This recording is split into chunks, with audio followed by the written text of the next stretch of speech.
Many people say that hunting boomerangs don't come back to you.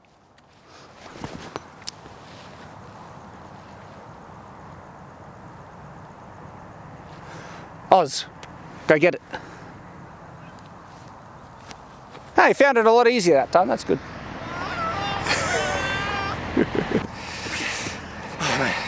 There you go. And that's how it's done. Well, no. I went further. Off you go. Hey, buddy.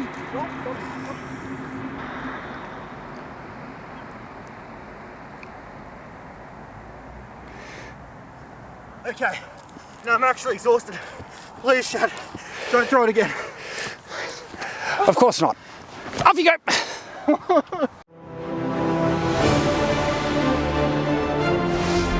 Shadiversity. Greetings, I'm Shad, and contrary to what the cold open implied, real boomerangs don't actually come back. But what is actually a real boomerang? Because language is an interesting thing. Words evolve, and so when you hear the word boomerang, you automatically think of something that returns. That is the most common understanding of the word. But most boomerangs, historically, that were used in the past, weren't toys that were made to come back. They're actually hunting implements with a very specific purpose. And that's what I want to talk about here. I want to talk about the real, true, historical hunting boomerangs. And you might be thinking, well, it's about time, Shad. Actually, I'm an Australian. I'm finally doing an Australian weapon. Because real boomerangs, this, okay, is an actual weapon.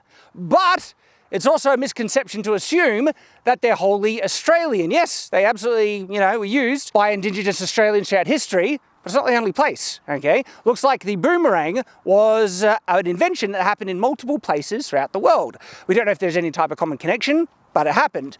Boomerangs actually been found in one of the tombs in Egypt. Here's an image of 4 boomerangs that are actually found in the tomb of Tutankhamun, okay? And so ancient Egypt, ancient Europe, boomerangs have also been found in the Americas as well. And so what I find interesting then, for hunting boomerangs, I actually think the name boomerang isn't the best name for them if they're so represented in other areas of the world, because boomerang is distinctly an Australian word, native Australian, and it refers to now, in the modern day, it refers to something that comes back. And they're toys, they're novelties, they're not hunting implements. And so a much more, effective name for them is simply a throwing stick. But a throwing stick kind of doesn't imply the significance and really ingenious element of a proper throwing stick, because this isn't just a regular stick. There's actually a lot of science that's going into these to make them really effective, and the fact that when you throw them, they'll travel so much further than if they weren't made the way they were. And I'm going to show you some examples. I have a regular crappy one that I made right here, just out of plywood, without doing the special thing that this one has to give it a very special effect, to show you how far just a flat, true flat stick-ish thing would travel compared to a proper throwing stick, and the science that goes into them. Because these things, because you could throw them and they travel so much further, they're actually really, really good hunting implements. They got some weight to them, and if you put a nice enough edge on them, yes, wood, but still with a nice enough edge, there's enough weight in it when you throw them, they'll kill animals, okay? And I actually think they could even have a place in fantasy, because I think throwing sticks like this, and if you made fantasy ones that maybe were smaller, out of metal, or if you could put a sharper metal edge or enchant the wood, make it out of a special type of wood in fantasy or something like that, they actually are a cooler weapon than throwing knives. And I'm going to talk a bit more about that later. But yes, they were used absolutely as hunting implements, but also at clubs as well. Like this, if you just went up to someone with this, give a good old whack, it's an awesome stick, mate. Sticks are awesome. So there's a wacky stick, okay, but also a percussion instrument and sometimes. And so, because I'm holding a hunting implement, we're just going to be paying attention. If I see any animals or game, I'm just gonna try and turf it, get it, and I don't know, we could have some lunch. Oh, actually, I see some potential lunch. Hold on, let's see if I can get it. Oh. Hey! Got it! And look, it's actually the Halois freshicus. Really dangerous. You gotta be careful. I might poke it with a stick. I already did. But quickly, death blow. Lunch on, baby. Oh, I don't have any cooking equipment though. But I do have this sword. So convenient that a fire just happens to be here right next to my kill, my fresh kill. And a frying pan, but not much else. We're gonna have to make this Hallowus Freshicus meal with my sword. And as you've probably been able to guess, this video is sponsored by HelloFresh. And this meal specifically is seared steak and potatoes with horseradish sauce. Now, if you don't know, HelloFresh is a meal delivery service, but not what you might be thinking, where they deliver you the ingredients to make your own delicious, fresh meals. And if you go to hellofresh.com and use my promo code Shadowversity14, you can get 14 free meals, including free shipping. So that is a brilliant deal. You're losing nothing by trying it out. In actual fact, you're going to get delicious, nutritious meals with huge variety. In fact, HelloFresh has more 5-star meal kits than any other meal delivery. Actually, I should probably read the recipe before I go deciding what I'm going to start. And that's the great thing. They're so convenient because everything comes pre-portioned and very little prep time. So a lot of HelloFresh meals only take like 20 to 40 minutes. It depends on the complexity of the recipe, but still very convenient. So do you know you can actually save up to 28% by using HelloFresh than regular grocery store shopping? Do you know that the HelloFresh packaging is almost all made out of recycled materials and stuff? So they're very conscious about, giving back and being a responsible company. You can actually get larger box sizes if you want with HelloFresh. So that, I got 5 children. That's right. And feeding the whole family is actually pretty easy because you can get larger meals. And genuinely, right, I've used HelloFresh before they were sponsored. And I mention that every time because I'm not just saying it's a quality product because they're paying me. I used it before they paid me to mention it in a sponsored video because it was so convenient. Oh, I forgot to season them. Quickly, salt and pepper. All right, if this doesn't taste as good, that's the fault of the chef. Not the meal. I have total faith in HelloFresh. I don't think I've ever had a meal I didn't like. I've had meals that I didn't like as much as others, but over the whole, I've had so many meals that were just delicious and different that I wasn't expecting these flavors and things. And it's not something that I would have generally figured out or chosen myself. So you get to try a lot of new things. That's actually really cool. Season and toss, then slice the steak and dish up. It's like we're almost done. Almost. That's how you take steak off a fire, right? We're ready to serve up, but we need to cut the steak. If it lands on the ground, we are still gonna eat it. Look at that! Look at that steak. That's perfectly cooked. Oh, love it. There we go. Cooking HelloFresh with a sword. It's never so easy, right? The steak's actually really good. A bit charred on the outside, but I like it. Oh yeah. How has it been? It's good. It's good, eh?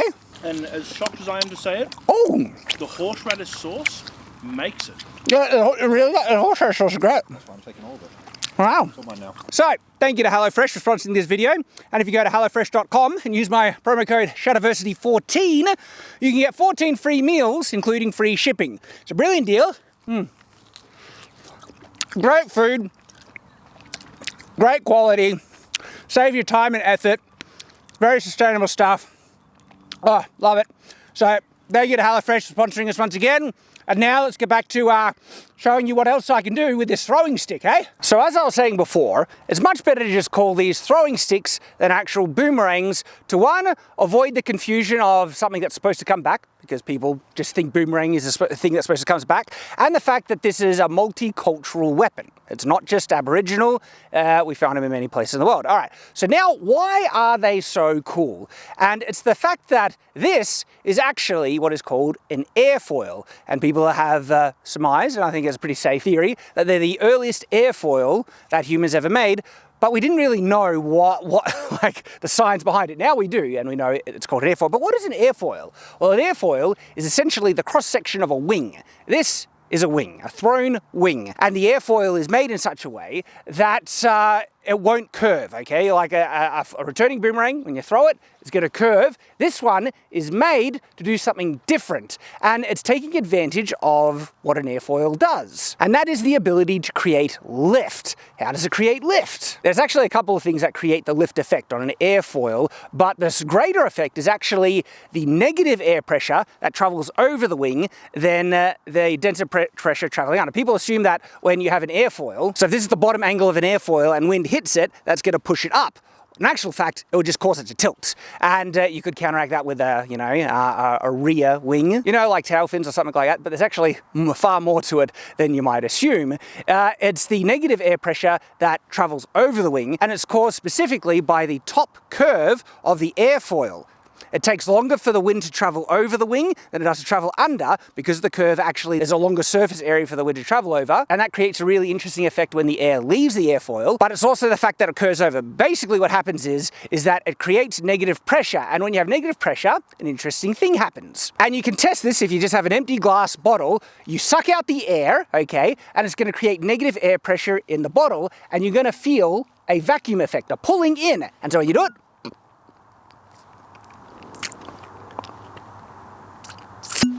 the air, because of the negative pressure, was sucking it in. It was creating a vacuum effect. And so that's actually what's happening above the wing and above a properly made throwing stick. And you can actually see this effect with a plain old piece of paper. Grab a piece of paper like this and blow over top of it and watch what happens to the paper.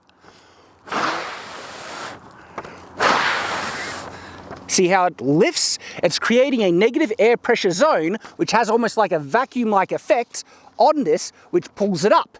The interesting thing is, the more wind that travels over this type of shape, and on cue there's a plane flying right overhead, demonstrating the airfoil effect, because the faster the air travels over this shape, the greater the lift effect, because of the greater the negative pressure and all that stuff. And so you go, and they get really high and stuff. And so this is why throwing sticks have this interesting shape, where they have a shape on top and they're flat underneath, and this is literally an airfoil. So as I mentioned towards the beginning of this video, this creates a really interesting effect. When you throw this and it spins and the air is traveling over this spinning airfoil, it creates lift. The result of that is that this remains in the air for far longer than if it didn't have the airfoil, and therefore you can throw them way further, like considerably further than if not. When you consider this effect, it actually makes throwing sticks like this one of the coolest throwing weapons I've ever seen, because of how much further you can throw them. This has always been a bit of a pet peeve I've had with throwing weapons in fantasy and other things like that. I'd always saw them as, maybe as a distraction, bit of a gimmick and stuff like that, because you have to be so close range, you're only going to get a couple of shots off of you using throwing daggers and stuff. I'm not saying throwing daggers can't be lethal, but the fact that they're limited by range so much is that their overall utility and usefulness is very, very limited. But what if you replace it with something like this? The range is tremendously different, and let's actually show you. So I'm going to throw this, and then we'll compare to the distance that we get with an actual throwing stick. Regular piece of wood. All right. And now, throwing stick. It stays elevated so much longer. Alrighty, go guys. Okay. Tell us how far it is. This is the song of walking far, walking far, walking far. This is the song of walking far. Holy It's right here. So what are we looking at? 47 meters. 47. Yep. Nice. So how about that shad guy? Oh, here's the thing about Shad, right? He won't let me on his property. What? I know, right? Just for science purposes. Oppressive bastard. Oppressive bastard. You see, this is where the real oppression is. Reset. This is the song of walking uphill. We only sing it with one verse. Don't step in the poo! No, I'm just kidding. There's not really any poo there. Greetings, gentlemen. Greetings, I'm Oz. How'd you go? So the first one, the crappy one, went 47 meters. 47 versus 79. We'll round it off to 80.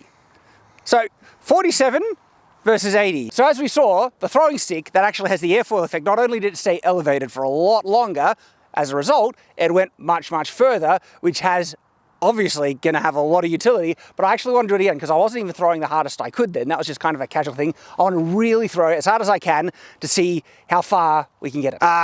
Crappy one, okay. I was actually still surprised how far this went. I wonder if, like, the shape just helps, you know, the spin, and there is, you know, air catching underneath, kind of like a frisbee. And so all right, try and do a big one.